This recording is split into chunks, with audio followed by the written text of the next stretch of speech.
Good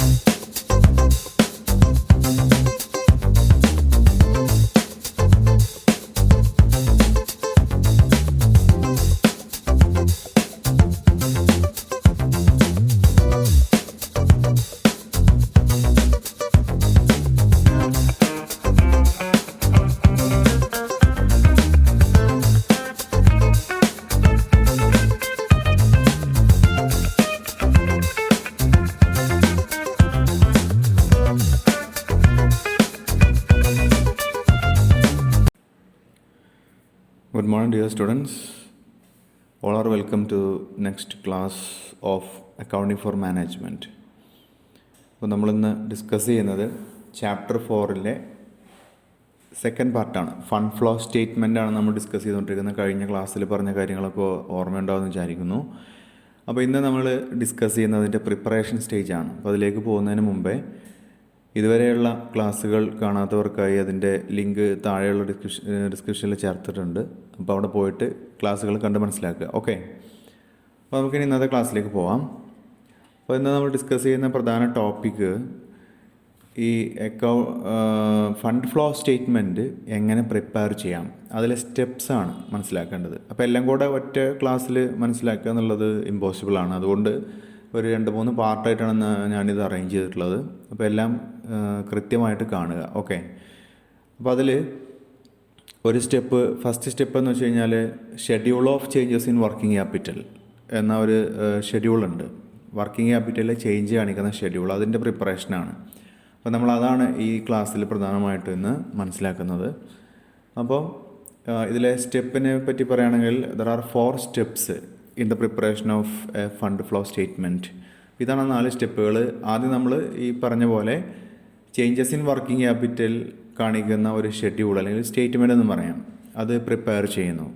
രണ്ടാമത് prepare necessary ledger accounts in order to find out the flow of fund in non current items എന്നാണ് ഫുള്ളായിട്ട് പറഞ്ഞു കഴിഞ്ഞാൽ. അതായത് നോൺ കറൻറ്റ് ഐറ്റംസിലെ ഫണ്ടിൻ്റെ ഫ്ലോ മനസ്സിലാക്കുന്നതിന് വേണ്ടിയിട്ട് നമ്മൾ ലെഡ്ജർ അക്കൗണ്ട്സ് പ്രിപ്പയർ ചെയ്യേണ്ടി വരും. അതാണ് രണ്ടാമത്തെ സ്റ്റേജ്. അത് നമുക്ക് അടുത്ത ക്ലാസ്സിൽ മനസ്സിലാക്കാം എങ്ങനെയാണ് അത് പ്രിപ്പയർ ചെയ്യുക എന്നുള്ളത്. ഓക്കെ, അപ്പോൾ എന്തായാലും ലെഡ്ജർ അക്കൗണ്ട്സ് പ്രിപ്പയർ ചെയ്യണം. മൂന്നാമത് ഫണ്ട് ഫ്രം ഓപ്പറേഷൻ, അത് കമ്പ്യൂട്ട് ചെയ്യണം. ഈ ഫണ്ട് ഫ്ലോയിൽ വരുന്ന ഒന്നാണ് ഫണ്ട് ഫ്രം ഓപ്പറേഷൻ. ഓപ്പറേഷനിൽ നിന്നുള്ള ഫണ്ട് എത്ര എന്നുള്ളത് കമ്പ്യൂട്ട് ചെയ്യണം. അതും കഴിഞ്ഞ് കഴിഞ്ഞാൽ അവസാനമായിട്ടാണ് നമ്മൾ ഈ ഫണ്ട് ഫ്ലോ സ്റ്റേറ്റ്മെൻറ്റ് പ്രിപ്പയർ ചെയ്യുന്നത്. അപ്പോൾ നമുക്കൊരു എസ്എ ക്വസ്റ്റ്യൻ വരികയാണ്, prepare fund flow statement from the following information എന്ന് പറഞ്ഞ് വന്നാൽ അതിൽ ഈ മുമ്പേ ഉള്ള 3 കാര്യങ്ങളും ചെയ്യേണ്ടതായിട്ട് വരും. അതായത് ആദ്യം ഒരു schedule of changes in working capital നമ്മൾ പ്രിപ്പയർ ചെയ്യേണ്ടി വരും, വർക്കിംഗ് ക്യാപിറ്റലിൻ്റെ ചേഞ്ച് എത്ര ഉണ്ടെന്ന് മനസ്സിലാക്കാൻ വേണ്ടിയിട്ട്. രണ്ടാമത്തെ കാര്യം, നിങ്ങൾ ചിലപ്പം ഈ ലെഡ്ജർ അക്കൗണ്ട്സ് പ്രിപ്പയർ ചെയ്യേണ്ടി വരും. പിന്നെ ഫണ്ട് ഫ്ലോ ഓപ്പറേഷൻ കാണേണ്ടി വരും. എല്ലാം കഴിഞ്ഞെങ്കിൽ മാത്രമേ നമുക്ക് അവസാന സ്റ്റെപ്പായിട്ടുള്ള ഫണ്ട് ഫ്ലോ സ്റ്റേറ്റ്മെൻറ്റ് എന്ന സ്റ്റേറ്റ്മെൻറ്റ് പ്രിപ്പയർ ചെയ്യാൻ പറ്റുള്ളൂ. ഓക്കെ, അപ്പോൾ അതിന് വേണ്ടിയിട്ട് ഈ 3 കാര്യങ്ങളും കൃത്യമായിട്ട് പഠിച്ചു കഴിഞ്ഞെങ്കിൽ മാത്രമേ അവസാനത്തെ കാര്യം ചെയ്യാൻ പറ്റുള്ളൂ. അപ്പോൾ ശ്രദ്ധിച്ചിരിക്കുക. ഓക്കെ, ഇനി അതിൽ ഫസ്റ്റ് സ്റ്റെപ്പിലേക്ക് നമ്മൾ പോവാണ്, preparation of schedule of changes in working capital. അപ്പോൾ ആദ്യം നമ്മൾ മനസ്സിലാക്കേണ്ടത് what is A schedule of changes in working capital or statement of changes in working capital. അപ്പോൾ അവിടെ നമ്മൾ കഴിഞ്ഞ ക്ലാസ്സിൽ മനസ്സിലാക്കി, ഇവിടെ ഫണ്ട് എന്നുള്ളൊരു കോൺസെപ്റ്റ്. ഫണ്ട് മീൻസ് എന്താ പഠിച്ചത്? വർക്കിംഗ് ക്യാപിറ്റൽ എന്നാണ്. Fund equals working capital. അതിൻ്റെ 3 രീതിയിലുള്ള അർത്ഥം നമ്മൾ നാരോ സെൻസ്, ബ്രോഡ് സെൻസ്, അങ്ങനെ നമ്മൾ പറഞ്ഞിട്ട് മനസ്സിലാക്കിയിരുന്നു അല്ലേ. അപ്പോൾ അതിലെ ഈ ഒരു ഫണ്ട് ഫ്ലോ സ്റ്റേറ്റ്മെൻറ്റിൻ്റെ കോൺസെപ്റ്റിൽ നമ്മൾ ഫണ്ട് എന്ന് വെച്ച് കഴിഞ്ഞാൽ നമ്മൾ ഉദ്ദേശിക്കുന്നത് വർക്കിംഗ് ക്യാപിറ്റലാണ്. അപ്പോൾ ഈ ഷെഡ്യൂൾ നമ്മൾ തയ്യാറാക്കുന്നത് വർക്കിംഗ് ക്യാപിറ്റലിൽ എന്ത് മാറ്റം വന്നു. വർക്കിംഗ് ക്യാപിറ്റൽ എന്ന് പറയുമ്പം കറൻറ്റ് അസറ്റ്സും കറൻറ്റ് ലിയബിലിറ്റിയും തമ്മിലുള്ള വ്യത്യാസമാണ്. അപ്പോൾ ഓരോ കറൻറ്റ് അസറ്റും ഓരോ കറൻറ്റ് ലിയബിലിറ്റിയും നമ്മൾ കമ്പയർ ചെയ്തുകൊണ്ട് എത്രത്തോളം വ്യത്യാസം വന്നു, ഒരു ബിറ്റ്വീൻ 2 years 2 വർഷത്തിനിടയിൽ ഓരോ കറൻറ്റ് അസറ്റിലും ഓരോ കറൻറ്റ് ലിയബിലിറ്റിയിലും എന്തെല്ലാം വ്യത്യാസം വന്നിട്ടുണ്ട്, അല്ലെങ്കിൽ വന്നിട്ടുള്ള വ്യത്യാസം എത്ര എന്ന് കാണിക്കുന്നതിന് വേണ്ടിയിട്ട്, അല്ലെങ്കിൽ അത് മനസ്സിലാക്കുന്നതിന് വേണ്ടിയിട്ട് തയ്യാറാക്കുന്ന ഷെഡ്യൂളിനാണ് അല്ലെങ്കിൽ സ്റ്റേറ്റ്മെൻറ്റിനാണ് schedule of changes in working capital എന്ന് പറയുന്നത്. അപ്പോൾ ഇത് സിമ്പിളാണ്. വർക്കിംഗ് ക്യാപിറ്റലിലെ ചേഞ്ച് കാണിക്കുന്ന ഷെഡ്യൂൾ, അത്ര പറഞ്ഞാൽ മതി. വർക്കിംഗ് ക്യാപിറ്റലിലെ ചേഞ്ച് കാണിക്കുന്ന ഷെഡ്യൂൾ. ഞാൻ ചേഞ്ച് കാണിക്കുന്നത് ബിറ്റ്വീൻ 2 ബാലൻസ് ഷീറ്റ് ഡേറ്റ്സ് ആയിരിക്കും. 2 ബാലൻസ് ഷീറ്റിലെ ഇൻഫർമേഷൻ നമുക്ക് തരും. അത് ക്വസ്റ്റ്യൻ കാണുമ്പോൾ മനസ്സിലാക്കാം. ഇനി ഇതാണ് ഒരു schedule of changes in working ക്യാപിറ്റലിൻ്റെ ഒരു ഫോർമാറ്റ്. അപ്പോൾ നമ്മൾ ബുക്കിൽ ചെയ്യുന്നതിൽ ചെറിയൊരു വ്യത്യാസം ഉണ്ടാവും, അത് ടോട്ടലൊക്കെ ചെയ്യും. എന്തായാലും അതിൻ്റെ ഒരു രൂപം മനസ്സിലാക്കി വെക്കുക. നമ്മൾ ആദ്യം ഐറ്റംസ് എഴുതുന്നു ഇവിടെ. അപ്പോൾ ഇവിടെ ഐറ്റംസ് എഴുതുമ്പോൾ നമ്മൾ ശ്രദ്ധിക്കേണ്ടത് കറണ്ട് അസറ്റും കറണ്ട് ലയബിലിറ്റിയും മാത്രമാണ്. അപ്പോൾ ഇവിടെ കുറച്ച് എക്സാമ്പിളുകൾ കൊടുത്തിട്ടുണ്ട് കറണ്ട് അസറ്റ് ഏതെല്ലാം എന്നുള്ളതിന്. ഓക്കെ, അപ്പോൾ നമ്മൾ ആദ്യം കറണ്ട് അസറ്റുകൾ എഴുതും. അത് ഓരോ ഇൻഡിവിജ്വൽ ഐറ്റവും എടുത്ത് എഴുതുന്നു. എന്നിട്ട് ഇവിടെ നമ്മളത് ഒന്ന് ടോട്ടൽ ചെയ്യും. ഓക്കെ, ഇത് പല രീതിയിലും അത് വരുന്നുണ്ട്. അപ്പോൾ ഇതിലത് ടോട്ടൽ ചെയ്തിട്ടില്ല. നിങ്ങളുടെ ടെക്സ്റ്റ് ബുക്കിലുള്ളതിലൊക്കെ അത് ടോട്ടൽ ചെയ്ത് അങ്ങനെയൊക്കെ പേര് കൊടുത്തതിന് ശേഷമുള്ളതാണ് ചെയ്തിട്ടുള്ളത്. അപ്പോൾ നമുക്ക് അതിലത്തെ എക്സാമ്പിൾസ് പറയുമ്പോൾ കാണാം. പിന്നെയുള്ളത് കറണ്ട് ലാബിലിറ്റീസ് ആണ്. അപ്പോൾ കറണ്ട് ലാബിലിറ്റീസ് ഏതൊക്കെയാണെങ്കിൽ ഓരോ ഐറ്റം താഴോട്ട് എഴുതുന്നു. അങ്ങനെ മൊത്തം കറണ്ട് അസറ്റും മൊത്തം കറണ്ട് ലാബിലിറ്റി നമ്മൾ നോക്കും.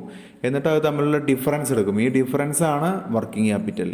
അപ്പോൾ ആ ഡിഫറൻസ് ഇവിടെ ഒരു കോളം കാണാം. ഇത് ഒരു വർഷം, ഇത് വേറൊരു വർഷം, ആസ് ഓൺ എത്രയാണ് വർഷം അത് എഴുതുക. ഇതിൽ ലാസ്റ്റ് ഇയറും ഇതിലിപ്പോൾ കറണ്ട് ഇയറും. അതായത് നമുക്ക് തന്ന ക്വസ്റ്റ്യനിലെ മുൻപത്തെ വർഷം ഉണ്ടാവും, അത് ഈ കുളത്തിലും രണ്ടാമത്തെ വർഷം ഈ കുളത്തിലും എഴുതുന്നു. എന്നിട്ട് നമ്മൾ കമ്പയർ ചെയ്യുകയാണ് ഈ 2 വർഷം. ഫോർ എക്സാമ്പിൾ പറഞ്ഞാൽ ക്യാഷ് ബാലൻസ് ഇന്ന വർഷം, ഫസ്റ്റത്തെ വർഷം ഇത്ര, രണ്ടാമത്തെ വർഷം ഇത്ര. അപ്പോൾ ഒന്നാമത്തെ ഈ വർഷത്തിൽ നിന്നും രണ്ടാമത്തെ വർഷത്തിലേക്ക് വരുമ്പോൾ അതിൻ്റെ ഒരു മാറ്റം വന്നിട്ടുണ്ടാവുമല്ലോ. ഒന്നുകിൽ അത് കൂടിയിട്ടുണ്ടാവും അല്ലെങ്കിൽ കുറഞ്ഞിട്ടുണ്ടാവും. അത് കാണിക്കുന്നതാണ് ഈ ചേഞ്ചസ് ഇൻ വർക്കിംഗ് ക്യാപിറ്റൽ എന്നുള്ള ഈ ഒരു ഹെഡിങ്ങുള്ള കുളം. ഇതിൽ ഒന്നുകിൽ അത് ഇൻക്രീസ് ആവും അല്ലെങ്കിൽ ഡിക്രീസ് ആവും. ഇൻക്രീസ് ആണെങ്കിൽ ഇൻക്രീസ് കോളത്തിൽ ആ നെറ്റ് ഡിഫറൻസ് എഴുതുന്നു. ഡിക്രീസ് ആണെങ്കിൽ ഡിക്രീസ് കോളത്തിൽ നെറ്റ് ഡിഫറൻസ് എഴുതുന്നു. ഇങ്ങനെയാണ് അത് ചെയ്യേണ്ടത്. ഓക്കെ, അപ്പോൾ ഇതാണ് ഇതിൻ്റെ ഒരു model.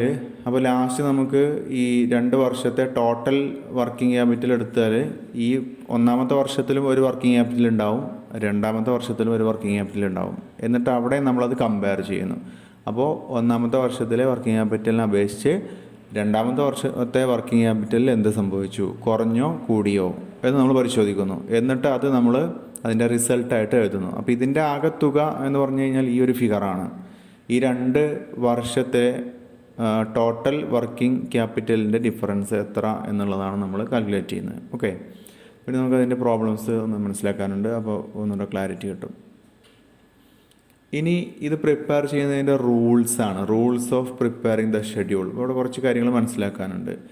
Increase in a current asset means എന്താണ്? Increase in working capital. ഇത് അത്രയേ ഉള്ളൂ അതിൻ്റെ അർത്ഥം. കറണ്ട് അസറ്റ് കൂടിയാൽ അത് വർക്കിംഗ് ക്യാപിറ്റൽ കൂടുന്നതിന് കാരണമാകുന്നു. ഓക്കെ, ഇപ്പോൾ ക്യാഷ് എന്ന് പറയുന്ന കറണ്ട് അസറ്റ് കഴിഞ്ഞ വർഷം 100 രൂപയായിരുന്നു.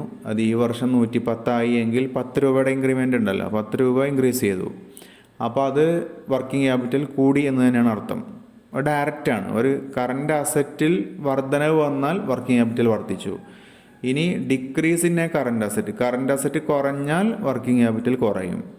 അത് എന്തിൽ റിസൾട്ട് ചെയ്യുന്നു? വർക്കിംഗ് ക്യാപിറ്റൽ കുറയുന്നതിന് കാരണമായി തീരുന്നു. അപ്പോൾ കറണ്ട് അസറ്റ് എന്നുള്ളത് ഡയറക്റ്റ്ലി റിലേറ്റഡ് ആണ് വർക്കിംഗ് ക്യാപിറ്റലായിട്ട്. കറണ്ട് അസറ്റ് കൂടിയാൽ വർക്കിംഗ് ക്യാപിറ്റൽ കൂടി, കറണ്ട് അസറ്റ് കുറഞ്ഞാൽ വർക്കിംഗ് ക്യാപിറ്റൽ കുറഞ്ഞു. ഓക്കെ, എന്നാൽ ഇനി ലാബിലിറ്റി നമ്മൾ പറയുമ്പോൾ ഒന്ന് ശ്രദ്ധിക്കണം. അത് ഓപ്പോസിറ്റിലാണ് വരിക. അതായത് കറണ്ട് ലാബിലിറ്റി കൂടിയാൽ വർക്കിംഗ് ക്യാപിറ്റൽ കുറയും. അവിടെ ഓപ്പോസിറ്റ് ഡയറക്ഷനാണ്. ഓക്കെ, കറണ്ട് ലാബിലിറ്റി കൂടിയാൽ വർക്കിംഗ് ക്യാപിറ്റൽ കുറയുന്നു. കറണ്ട് ലാബിലിറ്റി കൂടുക എന്ന് പറഞ്ഞപ്പോൾ ക്രെഡിറ്റേഴ്സ് 100 രൂപയാണ് കഴിഞ്ഞ പ്രാവശ്യം ഉണ്ടായിരുന്നത്. അത് ഇപ്രാവശ്യം 110 രൂപയായി. അപ്പോൾ അതിൻ്റെ അർത്ഥം എന്താണ്? ക്രെഡിറ്റേഴ്സ് 10 രൂപ കൂടിയിട്ടുണ്ട്. 10 രൂപ കൂടുമ്പോൾ അത്ര കണ്ട് വർക്കിംഗ് ക്യാപിറ്റൽ കുറയും. ഓക്കെ, അപ്പോൾ കറണ്ട് ലാബിലിറ്റി കൂടിയാൽ വർക്കിംഗ് ക്യാപിറ്റൽ കുറയുന്നു. ഇനി അതിൻ്റെ opposite last 4th one, decrease in a current liability results in increase in working capital. ഈ കറണ്ട് ലാബിലിറ്റി കുറഞ്ഞു കഴിഞ്ഞാൽ വർക്കിംഗ് ക്യാപിറ്റൽ കൂടിയതായിട്ട് നമുക്ക് മനസ്സിലാക്കാം. അപ്പോൾ കറണ്ട് ലാബിലിറ്റി കൂടിയാൽ വർക്കിംഗ് ക്യാപിറ്റൽ കുറയുന്നു, കറണ്ട് ലാബിലിറ്റി കുറഞ്ഞാൽ വർക്കിംഗ് ക്യാപിറ്റൽ കൂടുന്നു. ഓക്കെ, അതായത് ഇപ്പോൾ കഴിഞ്ഞ പ്രാവശ്യം 100 രൂപയാണ് കറണ്ട് ലാബിലിറ്റി ഉണ്ടായിരുന്നത്. അത് ഈ വർഷം ഇപ്പോൾ 90 എന്ന് പറയുമ്പോൾ കറണ്ട് ലാബിലിറ്റി 10 രൂപ വെച്ച് കുറഞ്ഞു. അപ്പോൾ സ്വാഭാവികമായിട്ടും വർക്കിംഗ് ക്യാപിറ്റൽ കൂടിയതായിട്ട് നമുക്ക് മനസ്സിലാക്കാം. ഓക്കെ, ഇതാണ് അതിൻ്റെ 4 റൂൾസ് എന്ന രീതിയിലൂടെ പറഞ്ഞിട്ടുള്ളത്. ഇത് നമുക്കത് പ്രിപ്പയർ ചെയ്യുന്ന സമയത്ത് ശ്രദ്ധിച്ചിരിക്കേണ്ട കാര്യമാണ്. ഇനി നമുക്കതിൻ്റെ ഒരു എക്സാമ്പിൾ നോക്കാം. ഒരു question: prepare A schedule of changes in working capital from the following information. താഴെ തന്ന വിവരങ്ങളിൽ നിന്നൊരു schedule of changes in working capital prepare ചെയ്യുക. അപ്പോൾ ഇങ്ങനെയാണ് ക്വസ്റ്റ്യൻ വരിക. ബാലൻസ് ഷീറ്റ് ഇതിൽ 2 വർഷത്തെ ഡാറ്റ ഉണ്ടാവും. ഇപ്പോൾ 2010, 2011 ഒന്നിച്ചായിരിക്കും തരുന്നത്. ഓക്കെ, അപ്പോൾ 2010 ലാബിലിറ്റി സൈഡിൽ ഐറ്റംസ് ഉണ്ട്. ഇവിടെ ഷെയർ ക്യാപിറ്റൽ ഉണ്ട് 2.5 ലക്ഷം, 3 ലക്ഷം. Reserves and surplus 40,000, 70,000. ഡിബഞ്ചേഴ്സ് 1.5 ലക്ഷം, 75,000. ക്രെഡിറ്റേഴ്സ് 1.80, 2.50. Outstanding expense 35,000, 25,000. ഓക്കെ, ഈ ഭാഗത്ത് കുറച്ച് ക്ലാരിറ്റി കുറവുണ്ട്, അതുകൊണ്ടാണ് ഞാൻ ഒന്ന് വായിച്ചത്. ഇനി ഈ ഭാഗത്ത് അസറ്റ് സൈഡിൽ പ്ലാന്റ് ആൻഡ് മെഷീനറി ഉണ്ട്, long time investment, debtors, stock, cash and bank, preliminary expenses, ഇത്രയുണ്ട്. അപ്പോൾ നമ്മളോട് പറഞ്ഞിട്ടുള്ളത് വർക്കിംഗ് ക്യാപിറ്റലിൽ ചേഞ്ച് കാണിക്കുന്ന ഷെഡ്യൂൾ ചെയ്യാനാണ്. അപ്പോൾ വർക്കിംഗ് ക്യാപിറ്റലിൽ ചേഞ്ച് കാണിക്കാൻ നമ്മൾക്ക് എന്താണ് ആവശ്യം? കറൻറ്റ് അസറ്റും മൈനസ് കറൻറ്റ് ലാബിലിറ്റി, ഇതാണല്ലോ വർക്കിംഗ് ക്യാപിറ്റൽ. ഇത് തന്നെയാണ് അവിടെ ചെയ്യുന്നത്. സ്റ്റേറ്റ്മെൻറ്റിലും ചെയ്യുന്നത് ഇങ്ങനെ തന്നെയാണ്, അല്ലെങ്കിൽ ആ ഷെഡ്യൂളിൽ ചെയ്യുന്നത് current asset minus current liability തന്നെയാണ് ചെയ്യുന്നത്. അപ്പോൾ നമുക്ക് ആവശ്യമുള്ളത് മാത്രം ബാലൻസ് ഷീറ്റിൽ നിന്ന് എടുത്താൽ മതി. അതിൽ കുറേ കാര്യങ്ങൾ തന്നിട്ടുണ്ടായിരിക്കും. കറൻറ്റ് അസറ്റ് അല്ലാത്തതും കറൻറ്റ് ലാബിലിറ്റി അല്ലാത്തതും ഉണ്ടായിരിക്കും, പക്ഷേ അതെടുക്കരുത്. ഇപ്പോൾ ഇവിടെ plant and machinery, long time investment ഒക്കെ ഉണ്ട് അസറ്റ് സൈഡിൽ. അപ്പോൾ ഈ ഐറ്റം ഒന്നും നമുക്ക് ആവശ്യമില്ല, കാരണം ഇത് കറൻറ്റ് ഐറ്റംസ് അല്ല. അപ്പോൾ നമുക്ക് ഈ അസറ്റ് സൈഡിൽ നമുക്ക് ആവശ്യം വരുന്നത് എന്താണ്? ഡെപ്റ്റേഴ്സ്, സ്റ്റോക്ക്, അതുപോലെ ക്യാഷ് ആൻഡ് ബാങ്ക്, ഈ ഐറ്റംസാണ്. പ്രിലിമിനറി എക്സ്പെൻസും നമ്മളെന്തല്ല, അത് ഫിക്റ്റീഷ്യസ് അസറ്റായിട്ട് വരുന്നതാണല്ലോ, അത് കറൻറ്റ് അസറ്റല്ല, അതുകൊണ്ട് അത് വേണ്ട. അപ്പോൾ debtors, stock, cash and bank മതി ഇവിടെ നിന്ന്. ഇനി ലാബിലിറ്റി സൈഡിലേക്ക് നമ്മൾ പോയി കഴിഞ്ഞാൽ അവിടെ ക്യാപിറ്റൽ ഐറ്റം ഉണ്ട്, അതുപോലെ റിസർവ്സ് ആൻഡ് സർപ്ലസ് ഉണ്ട്, ലോങ് ടേം ലാബിലിറ്റീസ് ഉണ്ട്, അല്ലെങ്കിൽ നോൺ കറൻറ്റ് അസറ്റ്സ് ഉണ്ട്, നോൺ കറൻറ്റ് ലാബിലിറ്റീസ് ഉണ്ട്. ഇതെല്ലാം ഇവിടെ ഉണ്ട്. അതൊന്നും നമുക്ക് ആവശ്യമില്ല. നമുക്ക് എന്ത് മാത്രമേ ആവശ്യമുള്ളൂ? കറൻറ്റ് ലാബിലിറ്റി മാത്രമേ ആവശ്യമുള്ളൂ. അപ്പോൾ അത് മാത്രം എടുത്താൽ മതി. ഇപ്പോൾ ഇവിടെ കറൻറ്റ് ലാബിലിറ്റി ആയിട്ടുള്ളത് ഈ ക്വസ്റ്റ്യനിൽ ക്രെഡിറ്റേഴ്സും ഔട്ട്സ്റ്റാൻഡിങ് എക്സ്പെൻസും മാത്രമാണ്. അപ്പോൾ അത് വെച്ചുകൊണ്ടാണ് നമ്മൾ ഈ schedule of changes in working capital prepare ചെയ്യേണ്ടത്. അപ്പോൾ ഇതിൻ്റെ ഒരു പ്രധാന പോയിന്റ് നോട്ട് ചെയ്യേണ്ടത് എന്താണ്? ക്വസ്റ്റ്യനിൽ കുറേ കാര്യങ്ങളുണ്ടാവും, നമുക്ക് ആവശ്യമുള്ളത് മാത്രം എടുക്കുക. കറൻറ്റ് അസറ്റും കറൻറ്റ് ലാബിലിറ്റിയും മാത്രം എടുത്താൽ മതി. ഇനി ഇത് വെച്ചുകൊണ്ട് ഇവിടെ എങ്ങനെയാണ് ചെയ്തിട്ടുള്ളത് നോക്കാം. അപ്പോൾ ഇങ്ങനെയാണ് നിങ്ങൾ ടെക്സ്റ്റ് ബുക്കിൽ വരുന്ന ഒരു ഫോർമാറ്റ് നിങ്ങൾ ചെയ്യേണ്ടത് ഈ രീതിയിൽ തന്നെയാണ്. Statement of changes in working capital, particulars ഉണ്ട്, കഴിഞ്ഞ വർഷം, അതായത് ക്വസ്റ്റ്യൻ തന്നതിൽ ഏതാണോ അവസാനത്തെ വർഷമെങ്കിൽ ആദ്യത്തെ വർഷമെങ്കിൽ അത് ആദ്യത്തെ കോളത്തിൽ എഴുതുക, 2010. ലേറ്റസ്റ്റ് ഇയർ രണ്ടാമത്തെ കോളത്തിൽ എഴുതുക, 2011. പിന്നെ last column heading changes in working capital, increase എന്നാണ്, INC, increase rupees, decrease rupees. Okay, ഇനി ഒന്ന് നമ്മളിവിടെ A എന്നിട്ടിട്ട് കറൻറ്റ് അസറ്റ് ആദ്യം എഴുതുന്നു. കറൻറ്റ് അസറ്റ് എന്ന് എഴുതി 2 കോളനൊക്കെ ഇട്ടിട്ട് താഴെ ഒരു ഐറ്റംസ് എഴുതുന്നു. ആദ്യത്തെ ഐറ്റം ഡെപ്റ്റേഴ്സ്, അത് നേരത്തെ ക്വസ്റ്റ്യനിൽ കണ്ടല്ലോ, ഡെപ്റ്റേഴ്സും സ്റ്റോക്കും ക്യാഷ് ആൻഡ് ബാങ്കും മാത്രമേ ഉള്ളൂ. അപ്പോൾ അത് മാത്രം നമ്മൾ കറൻറ്റ് അസറ്റായിട്ട് എടുക്കുന്നു. ഇപ്പോൾ ഡെപ്റ്റേഴ്സ് എഴുതി. ഡെപ്റ്റേഴ്സ് എന്ന് എഴുതിയിട്ട് 2010 ഫിഗർ 75,000. നമുക്കിതിൽ കൂടുതൽ കാൽക്കുലേഷനൊന്നുമില്ല, ഇത് ക്വസ്റ്റ്യൻ അതേപടി തന്നെ ഇതിലേക്ക് മാറ്റി എഴുതിയാൽ മതി. 75,000 2010. 2011 അത് 1 ലക്ഷം. അപ്പോൾ ഇനി നമ്മൾ നോക്കേണ്ടത് ഈ ഒരു കമ്പാരിസനാണ്. 2010 അപേക്ഷിച്ച് 2011 എന്ത് സംഭവിച്ചു? ഡെപ്റ്റേഴ്സ് എന്ന കറൻറ്റ് അസറ്റിന് എന്ത് സംഭവിച്ചു? 75 നിന്ന് 1 ലക്ഷമായി. അപ്പോൾ 25,000 രൂപ നെറ്റ് ഡിഫറൻസ് ഉണ്ട്, അത് കൂടി. 75,000 കൂടിയില്ലേ കഴിഞ്ഞ വർഷത്തെ അപേക്ഷിച്ച്? അപ്പോൾ നമ്മൾ ഈ ചേഞ്ച് ഇൻ വർക്കിംഗ് ക്യാപിറ്റൽ കോളത്തിലെ ഇൻക്രീസിലെ കോളം ഉണ്ടാവും, അതിൽ നേരിട്ട് എന്ത് എഴുതുക? ഈ ഡിഫറൻസ് എഴുതുക, 25,000. ഓക്കെ, 75,000 ടു 1 ലക്ഷമുള്ള ആ ഡിഫറൻസ് 25,000. അത് ഇൻക്രീസ് ആയതുകൊണ്ട് ഇൻക്രീസ് കോളത്തിൽ എഴുതും, ഡിക്രീസ് ആയിരുന്നെങ്കിൽ ഡിക്രീസ് കോളത്തിൽ എഴുതും. അപ്പോൾ ഇൻക്രീസ് കോളത്തിൽ എഴുതി 25,000. അപ്പോൾ ഇൻക്രീസ് ചെയ്താൽ ഇൻക്രീസ് കോളത്തിൽ, കറൻറ്റ് അസറ്റ് ഇൻക്രീസ് ചെയ്താൽ ഇൻക്രീസ് കോളത്തിൽ എഴുതി. അടുത്ത കോളത്തിലൊരു വര ഇടുന്നു, അവിടെ ഒന്നുമില്ല. പിന്നെ അടുത്ത ഐറ്റത്തിലേക്ക് വരാം, സ്റ്റോക്ക്. സ്റ്റോക്ക് 1,20,000 ആയിരുന്നു 2010. ആ കറൻറ്റ് അസറ്റ് 2011 1 ലക്ഷമായി. അപ്പോൾ എന്ത് സംഭവിച്ചു? കുറഞ്ഞു. സ്റ്റോക്ക് 20,000 രൂപ കണ്ട് കുറഞ്ഞു.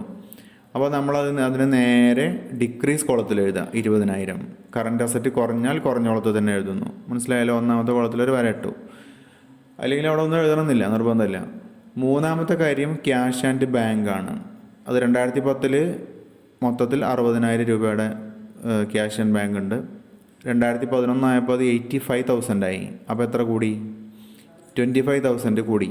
അപ്പോൾ അത് കൂടിയത് ഏതുകൊണ്ട് നേരെ ഇൻക്രീസ് കോളത്തിൽ 25,000 എഴുതുന്നു. ഓക്കെ, അപ്പോൾ ഇത് മൂന്നിലെ ഡിഫറൻസ് നമ്മളിവിടെ എഴുതി, അതവിടെ തീർന്നു. ഇനി ഇത് ടോട്ടൽ ചെയ്യുക, ഈ 2 കോളം ടോട്ടൽ ചെയ്യുന്നു. ഇപ്പോൾ താഴെ വരയ്ക്കുക, ഇത് മൊത്തം കൂട്ടി 3 സംഖ്യ കൂട്ടിയാൽ 285, ഈ 3 കൂട്ടി കഴിഞ്ഞാൽ 285. അപ്പോൾ അതിന് നേരെ നമ്മൾ ടോട്ടൽ എ എന്നതിൽ കൊടുക്കുന്നു. അത് കാൽക്കുലേഷൻ്റെ എളുപ്പത്തിന് വേണ്ടി തിരിച്ചറിയാൻ വേണ്ടിയിട്ട് അങ്ങനെ ചെയ്യാണ് എ. ഇനി അപ്പോൾ കറണ്ട് അസറ്റുകൾ മൊത്തം നമ്മൾ എഴുതി അതിൻ്റെ താഴെ വര കൊടുത്തതിന് ശേഷം അടുത്തത് ബിയിൽ നമ്മൾ ഹെഡിങ് കൊടുത്തു കറണ്ട് ലാബിലിറ്റീസ്. അപ്പോൾ അതിനകത്തുള്ള രണ്ടെണ്ണം മാത്രമേ ഇവിടെ ഉള്ളൂ എന്ന് പറഞ്ഞു. ഒന്ന് ക്രെഡിറ്റേഴ്സാണ്. ക്രെഡിറ്റേഴ്സ് 2010 1,80,000, അത് 2011 ആയപ്പോൾ 2.5 ലക്ഷമായി. അപ്പോൾ ക്രെഡിറ്റേഴ്സ് എന്ത് ചെയ്തു? 1.80 നിന്ന് 2.5 ലക്ഷമായിട്ട് ഇൻക്രീസ് ചെയ്തു. അപ്പോൾ 70,000 രൂപയുടെ വ്യത്യാസം വന്നു. 70,000 രൂപ കൂടി. അപ്പോൾ നമ്മൾ എഴുതേണ്ടത് നേരെ കൊണ്ടുപോയി ഈ കൂടിയ കോളത്തിൽ എഴുതരുത്. ഓക്കെ, നമ്മൾ ഈ ക്രെഡിറ്റേഴ്സ് കൂടിയോ കുറഞ്ഞോ അല്ലെങ്കിൽ ഇവിടെയുള്ള ഡെപ്റ്റേഴ്സ് കൂടിയോ കുറഞ്ഞോ എന്നല്ല എഴുതുന്നത്. ഇൻക്രീസ് ഡിക്രീസിൽ വർക്കിംഗ് ക്യാപിറ്റൽ കൂടിയോ കുറഞ്ഞോ എന്നുള്ളതാണ് എഴുതുന്നത്. ഓക്കെ, അസറ്റിൻ്റെ കാര്യത്തിലാണെങ്കിൽ അസറ്റ് കൂടിയാൽ അവിടെ ഡയറക്റ്റ് വർക്കിംഗ് ക്യാപിറ്റൽ കൂടുക തന്നെയാണ്. അതുകൊണ്ട് ഡയറക്റ്റാണ്, നിങ്ങൾ എഴുതിയാലും തെറ്റില്ല. എന്നാൽ ലാബിലിറ്റി എഴുതുന്ന സമയത്ത് ക്രെഡിറ്റേഴ്സ് 1.80 നിന്ന് 2.50 ആകുമ്പോൾ 70 കൂടി എന്നുള്ളത് ഈ ചേഞ്ചസ് ഇൻ വർക്കിംഗ് ക്യാപിറ്റലിലെ ഇൻക്രീസ് കോളത്തിൽ എഴുതരുത്. കാരണം ക്രെഡിറ്റേഴ്സ് കൂടുമ്പം വർക്കിംഗ് ക്യാപിറ്റൽ എന്താണ് സംഭവിക്കുന്നത്? കുറയാണ് ചെയ്യുന്നത്. ഓക്കെ, വർക്കിംഗ് ക്യാപിറ്റൽ കുറയുന്നു. അതുകൊണ്ട് ആ 70,000 എന്നുള്ള ഡിഫറൻസ് നമ്മൾ ഡിക്രീസ് കോളത്തിലേ എഴുതാവൂ. വർക്കിംഗ് ക്യാപിറ്റൽ ചേഞ്ച് കാണിക്കുന്ന ആ കോളത്തിലെ ഡിക്രീസ് കോളത്തിലേ എഴുതാവൂ. അപ്പോൾ ലാബിലിറ്റി കേസിലാണെന്നാണ് ഞാൻ നേരത്തെ പറഞ്ഞത്, ഓപ്പോസിറ്റിലാണ് വരിക. ഒരു ലാബിലിറ്റി കൂടിയാൽ നിങ്ങൾ ആ സംഖ്യ കൊണ്ടുപോയിട്ട് കുറഞ്ഞ കോളത്തിൽ എഴുതണം, കുറഞ്ഞാൽ കൂടിയ കോളത്തിലും കൊണ്ടുപോയിട്ട് എഴുതണം. അങ്ങനെ ചെയ്താൽ മതി, അപ്പോൾ തെറ്റില്ല. അടുത്ത ഐറ്റം നോക്കാം. ഔട്ട്സ്റ്റാൻഡിങ് എക്സ്പെൻസ് 35,000 രൂപയാണ് ഔട്ട്സ്റ്റാൻഡിങ് എക്സ്പെൻസ്. അത് 25,000 രൂപയായി 2011 ആയപ്പോൾ. അപ്പോൾ 35,000 നിന്ന് 25,000 ആകുമ്പോൾ 10,000 രൂപ കുറഞ്ഞു. കുറഞ്ഞാൽ ഏത് കോളത്തിൽ എഴുതുക? കൂടിയ കോളത്തിൽ എഴുതുക, ഇൻക്രീസ് കോളത്തിൽ എഴുതുക. ഓക്കെ, അതായത് ഔട്ട്സ്റ്റാൻഡിങ് എക്സ്പെൻസ് എന്ന ലാബിലിറ്റി 10,000 രൂപ കണ്ട് കുറയുമ്പോൾ വർക്കിംഗ് ക്യാപിറ്റൽ എന്താണ് ചെയ്യുന്നത്? 10,000 രൂപ കണ്ട് കൂടുകയാണ് ചെയ്യുന്നത്. അതുകൊണ്ടാണ് വർക്കിംഗ് ക്യാപിറ്റൽ കൂടി എന്നുള്ള അർത്ഥത്തിലാണ് നമ്മൾ ആ കോളത്തിൽ ഇൻക്രീസ് കോളത്തിൽ കൊണ്ടുപോയിട്ട് എഴുതുന്നത്. ഓക്കെ, അപ്പോൾ ഡിഫറൻസ് കിട്ടി. ഇനി ഇത്ര ഐറ്റംസേ ഉള്ളൂ. ഇനി കറണ്ട് ലാബിലിറ്റീസ് മാത്രം ടോട്ടൽ ചെയ്യാം. അപ്പോൾ 1.80 35 ടോട്ടൽ ചെയ്ത് കഴിഞ്ഞാൽ 2.15, 2.5 75 കൂടി 2.75. അതിന് നേരെ നമ്മൾ വീണ്ടും ഒരു ടോട്ടൽ എന്ന് കൊടുത്തിട്ട് അതിനെ ബി എന്ന് എഴുതും. അപ്പോൾ അവിടെ 2 ടോട്ടലായി. ഇപ്പോൾ അസറ്റുകളുടെ ടോട്ടലും ലാബിലിറ്റികളുടെ ടോട്ടലും ആയിട്ടുണ്ട്, 2 വർഷത്തിലേ ഉണ്ട്. ഇനി നമ്മൾ വർക്കിംഗ് ക്യാപിറ്റൽ കാണുന്നു, നോർമലി കാണുന്ന പോലെ തന്നെ. വർക്കിംഗ് ക്യാപിറ്റൽ എന്ന് പറഞ്ഞാൽ എന്താണ്? Current asset minus current liability. അതിനും പകരം നമ്മളിവിടെ എ മൈനസ് ബി എന്നാണ് എഴുതിയിട്ടുള്ളത്. എ എന്ന് പറയുമ്പോൾ ഈ കറണ്ട് അസറ്റുകളുടെ ടോട്ടൽ, ബി എന്ന് പറയുമ്പോൾ കറണ്ട് ലാബിലിറ്റികളുടെ ടോട്ടലാണ്. അപ്പോൾ നമ്മൾ അത് നേരിട്ട് കാണുന്നു. ഓക്കെ, അപ്പോൾ ഇവിടെ നേരെ അതിൻ്റെ ഉത്തരം എഴുതിയിട്ടുണ്ട് 40,000. എങ്ങനെ കിട്ടി? 2010 കറണ്ട് അസറ്റ് 2,50,000.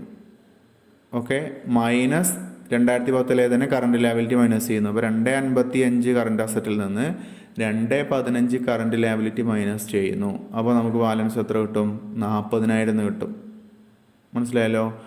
ഇനിയുള്ളത് 2011 വർഷത്തിൽ ഇതുപോലെ ചെയ്യുന്നു. അത് ഓരോ വർഷത്തെ കറണ്ട് അസറ്റിൽ നിന്ന് അതത് വർഷത്തെ കറണ്ട് ലാബിലിറ്റി മാത്രമേ മൈനസ് ചെയ്യാവൂ, അങ്ങോട്ടും മാറ്റരുത്. 2011 കറണ്ട് അസറ്റിൽ 2.85 85,000. ആ വർഷമുള്ള കറണ്ട് ലാബിലിറ്റി 2.75. അപ്പോൾ 2.85 നിന്നും 2.75 മൈനസ് ചെയ്യുന്നു. അപ്പോൾ 10,000 രൂപ ഡിഫറൻസ് വരും. അപ്പോൾ ആ വർഷത്തെ വർക്കിംഗ് ക്യാപിറ്റൽ അതാണ്. അപ്പോൾ നമുക്ക് 2 വർഷത്തെയും വർക്കിംഗ് ക്യാപിറ്റൽ കിട്ടി. 2010 വർക്കിംഗ് ക്യാപിറ്റൽ 40,000, 2011 വർക്കിംഗ് ക്യാപിറ്റൽ 10,000. ഇനി നമ്മൾ നോക്കേണ്ടത് ഈ 2 ഫിഗറിലേക്കാണ്. വർക്കിംഗ് ക്യാപിറ്റലിന് അപ്പോൾ എന്ത് സംഭവിച്ചു? 2010 40,000 രൂപ ഉണ്ടായിരുന്ന വർക്കിംഗ് ക്യാപിറ്റൽ 2011 ആയപ്പോൾ 10,000 രൂപയായി. അപ്പോൾ വർക്കിംഗ് ക്യാപിറ്റൽ എന്ത് ചെയ്തു? കുറഞ്ഞു. 40,000 ഉണ്ടായിരുന്നു, 10,000 ആയില്ലേ, 30,000 കുറഞ്ഞു. അപ്പോൾ അവിടെ വർക്കിംഗ് ക്യാപിറ്റൽ ഡിക്രീസ് ചെയ്തു എന്നുള്ളതാണ്. അപ്പോൾ നമ്മൾ അടുത്ത സെൻറ്റൻസിൽ അത് എഴുതുന്നു, decrease in working capital. Increase ആണെങ്കിൽ ഇൻക്രീസ് ഇൻ വർക്കിംഗ് ക്യാപിറ്റൽ എന്ന് എഴുതും. എന്നിട്ട് അത് ഏത് കോളത്തിൽ എഴുതുന്നു? ആ കുറവുള്ള കോളം ഉണ്ടല്ലോ, 2011 10,000 അല്ലേ ഉള്ളൂ, അതിൻ്റെ താഴോട്ട് എഴുതുന്നു 30,000. എന്നിട്ട് അവിടെ ആ 2 column amount 2 year column total ചെയ്യാം. അപ്പോൾ ഇവിടെ ഓൾറെഡി 40,000 ഉണ്ടായിരിക്കും, ഇവിടെ ഇപ്പോൾ എത്രയായി? 40,000 ആയി. ഓക്കെ, അപ്പോൾ കുറഞ്ഞത് കൊണ്ട് നമ്മൾ ഈ 2000 കുറവുള്ള വർഷത്തിൽ ബാലൻസിങ് ചെയ്യുന്നില്ലേ സാധാരണ രീതിയിൽ, അതുപോലെ അവിടെ എടുത്ത് എഴുതുന്നു. ഇനി കൂടിക്ക് എഴുതുന്നെങ്കിൽ എവിടെ എഴുതേണ്ടി വരും? ഈ 2010 കോളത്തിലായിരിക്കും എഴുതേണ്ടി വരും. ഇവിടെ കുറവും ഇവിടെ കൂടുതലായിരിക്കുമല്ലോ. ഓക്കെ, ഇനി ആ 30 കൂടെ എഴുതുന്നു. ഇനി ആ 30 എടുത്തിട്ട് 2000 ചേഞ്ച് നമ്മൾ ഇവിടെ ഈ കോളത്തിൽ ഇപ്പുറത്ത് ചേഞ്ചസ് ഇൻ വർക്കിംഗ് ക്യാപിറ്റൽ എന്നുള്ളതിൽ ഫസ്റ്റ് കോളത്തിൽ കൊണ്ടുവന്നിട്ട് എഴുതുന്നു. ഓക്കെ, അവിടെ ആയിരിക്കും അത് കമ്മിയുള്ളത്. മറ്റിടത്ത് 70, 20, 90 ഉണ്ടാവും. ഇവിടെ 25, 50, 10, 60 ഉണ്ടാവുള്ളൂ. 60. ഓക്കെ, അപ്പോൾ അവിടെ കൊണ്ടുവന്നിട്ട് നമ്മൾ ആ ഡിഫറൻസ് 30,000 എന്ന് എഴുതുന്നു. എന്നിട്ട് അത് ടോട്ടൽ ചെയ്യാം. ആ കോളം മൊത്തം ടോട്ടൽ ചെയ്യാം. മൊത്തം ടോട്ടൽ ചെയ്യുമ്പോൾ 90,000, ഈ സൈഡും 90,000 കിട്ടും. അത് രണ്ടും തുല്യമായിരിക്കും. ഓക്കെ, ആ ഡിഫറൻസ് കയറ്റി എഴുതുമ്പോൾ തുല്യമായിട്ട് മാറും. മനസ്സിലായല്ലോ? അപ്പോൾ ഇങ്ങനെയാണ് ഇത് ഈ schedule of changes in working capital ചെയ്യേണ്ടത്. അപ്പോൾ ഇതിൻ്റെ അവസാന ഭാഗത്ത് എഴുതുന്ന സമയത്താണ് ശ്രദ്ധിക്കാനുള്ളൂ. ഓക്കെ, അത് സിമ്പിളാണ്. അപ്പോൾ ഈ 2 വർക്കിംഗ് ക്യാപിറ്റൽ കിട്ടിയതിന് ശേഷമാണ് നോക്കേണ്ടത് അതിൽ ഇൻക്രീസ് ആണോ ഡിക്രീസ് ആണോ. ഇൻക്രീസ് ആണെങ്കിൽ ഇൻക്രീസ് എന്ന് എഴുതുക, ഡിക്രീസ് ആണെങ്കിൽ ഡിക്രീസ് എന്ന് എഴുതിയിട്ട് ആ സംഖ്യ എഴുതേണ്ട സ്ഥാനം ശ്രദ്ധിക്കുക. ഓക്കെ, ഇനി ഇത് ഇൻക്രീസ് ആയിരുന്നെങ്കിൽ നമ്മൾ ഇപ്പുറത്ത് ഈ ഡിക്രീസിൻ്റെ കോളത്തിലായിരിക്കും ആ സംഖ്യ എഴുതുക. ഈ 30,000 ഇപ്പുറത്ത് എഴുതും. അപ്പോഴേ ഈ ടോട്ടൽ കോളം ടാലി ആവുള്ളൂ. ഓക്കെ, ഇനി ഇപ്പോൾ ഇതിൽ നിന്ന് മനസ്സിലാക്കേണ്ടത് എന്താണ്, ഇതിൻ്റെ ഒരു കൺക്ലൂഷൻ ഇവിടെ താഴെ എഴുതിയിട്ടുണ്ട്. In the previous year working capital was ₹40,000. അതിവിടെ നമ്മൾ കണ്ടു, 40,000 രൂപയായിരുന്നു. But in the current year it is 10,000. ഇപ്പോൾ ഈ വർഷം അത് 10,000 രൂപയാണ്. അപ്പോൾ അവിടെ എന്ത് സംഭവിച്ചിട്ടുണ്ട്, വർക്കിംഗ് ക്യാപിറ്റലിൻ്റെ കുറവ് സംഭവിച്ചിട്ടുണ്ട് 30,000. ഓക്കെ, ഇനി ഇത് നമ്മൾ കണ്ടെത്തി കഴിഞ്ഞാൽ നമ്മളിനി അതിൽ ഫണ്ട് ഫ്ലോ സ്റ്റേറ്റ്മെൻറ്റിൻ്റെ കാര്യമൊക്കെ പറഞ്ഞല്ലോ, അത് പ്രിപ്പയർ ചെയ്യാനുണ്ട്. അപ്പോൾ അതിലേക്കൊക്കെ വേണ്ട കാര്യങ്ങളാണ് നമ്മൾ ഈ കാൽക്കുലേറ്റ് ചെയ്തെടുക്കുന്നത്. ഈ 3 സ്റ്റേജിലും ചെയ്യുന്നതാണ്. അപ്പോൾ ഈ ഡിക്രീസ് ഇൻ വർക്കിംഗ് ക്യാപിറ്റൽ എന്നുള്ള ഈ ഫിഗർ ദിസ് വിൽ അപ്പിയർ ആ source in fund flow statement ആണ്. അത് ഫണ്ട് ഫ്ലോ സ്റ്റേറ്റ്മെൻറ്റിലെ സോഴ്സിൽ അപ്പിയർ ചെയ്യുന്നതാണ്. അതായത് ഫണ്ട് ഫ്ലോ സ്റ്റേറ്റ്മെൻറ്റ് 2 സൈഡുണ്ട്, സോഴ്സും അതുപോലെ തന്നെ ആപ്ലിക്കേഷനും വരുന്നുണ്ട്. അത് അവിടെ എത്തുമ്പോഴേ അത് മനസ്സിലാവുള്ളൂ. അപ്പോൾ അതിലെ സോഴ്സിലാണ് നമ്മൾ ഈ ഫിഗർ എഴുതേണ്ടത് എന്നാണ് ഇവിടെ പറഞ്ഞിട്ടുള്ളത്. അത് നമുക്ക് ലാസ്റ്റ് അതും കൂടെ കഴിയുന്ന സമയത്ത് ഫുൾ ക്വസ്റ്റ്യൻ ചെയ്യുമ്പോൾ മനസ്സിലായിക്കോളും. ഓക്കെ, അപ്പോൾ എന്തായാലും ഇത്തരം കാര്യങ്ങൾ മനസ്സിലാക്കി വെക്കുക. ഇങ്ങനെയാണ് നമ്മളൊരു schedule of changes in working capital ചെയ്യേണ്ടത്. അപ്പോൾ അത്രയേ ഉള്ളൂ. ഇനി നമുക്ക് അടുത്ത ക്ലാസ്സിൽ ഇതിലെ 2ാമത്തെ സ്റ്റെപ്പായിട്ടുള്ള ലെഡ്ജർ അക്കൗണ്ടിൻ്റെ പ്രിപ്പറേഷൻ എങ്ങനെയാണെന്ന് മനസ്സിലാക്കാം. ഓക്കെ, നോൺ കറൻറ്റ് അസറ്റിലും അതുപോലെ നോൺ കറൻറ്റ് ലാബിലിറ്റിയിലും വന്നിട്ടുള്ള ഹിഡൻ ആയിട്ടുള്ള ഇടപാടുകൾ ഉണ്ടായിരിക്കും. അത് മനസ്സിലാക്കുന്നതിന് വേണ്ടിയിട്ടാണ് ലെഡ്ജർ അക്കൗണ്ട്സ് പ്രിപ്പയർ ചെയ്യുന്നത്. അതെങ്ങനെയാണെന്നുള്ളത് അടുത്ത ക്ലാസ്സിൽ മനസ്സിലാക്കാം. ഓക്കെ, അപ്പോൾ എല്ലാവർക്കും നന്ദി. ഇനി നമുക്ക് അടുത്ത ക്ലാസ്സിൽ കാണാം. Thank you for watching.